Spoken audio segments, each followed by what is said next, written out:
সুপ্রিয় দর্শক, সিলেট ভিউ সম্প্রচারে আপনাদের সবাইকে আমন্ত্রণ জানাচ্ছি। আমি নিবেন্দু তালুকদার, ক্যামেরায় আছেন সহকর্মী শহীদুল ইসলাম সবুজ। গত 14ই আগস্ট মঙ্গলবার সিলেটে 5.5 মাত্রার ভয়াবহ ভূমিকম্পের পর আজকে সিলেটে আবারও ভূমিকম্প অনুভূত হয়েছে।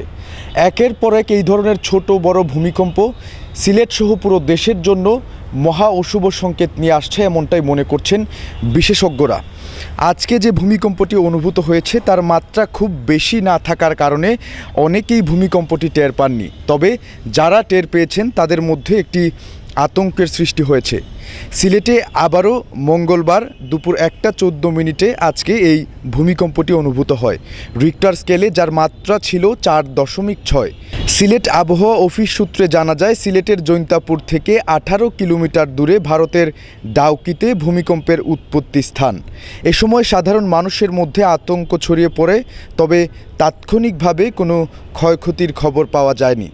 এর আগে সিলেটে সোমবার রাত 8:49 29 ভূমিকম্প অনুভূত হয়েছে।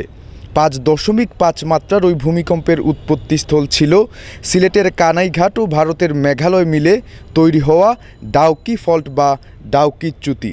আর এই ডাউকি ফল্টটি সিলেটের জন্য আতঙ্ক, কারণ সেখানে ভূমিকম্প বাড়ছে। এটা সিলেট সহ সারা দেশে বড় ধরনের ভূমিকম্পের ইঙ্গিত দিচ্ছে।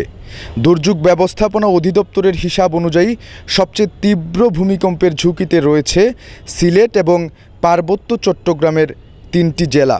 বিশেষ করে সিলেটের জৈন্তাপুর এবং তৎসংলগ্ন এলাকা ভূমিকম্পের তীব্র ঝুঁকিতে রয়েছে। এই অবস্থায় বিশেষজ্ঞরা বলছেন, সিলেট সহ সারা দেশে সচেতনতামূলক প্রস্তুতি বাড়াতে হবে এবং বাংলাদেশে যে ভবনগুলো আছে সেই ভবনগুলোকে ভূমিকম্প সহনশীলভাবে তৈরি করতে হবে। এছাড়াও মানুষকে আতঙ্কিত না হওয়ার পরামর্শ দিয়েছেন বিশেষজ্ঞরা।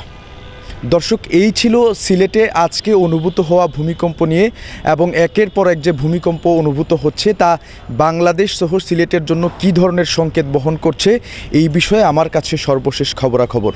এতক্ষণ আমাদের সাথে থাকার জন্য সবাইকে অসংখ্য ধন্যবাদ।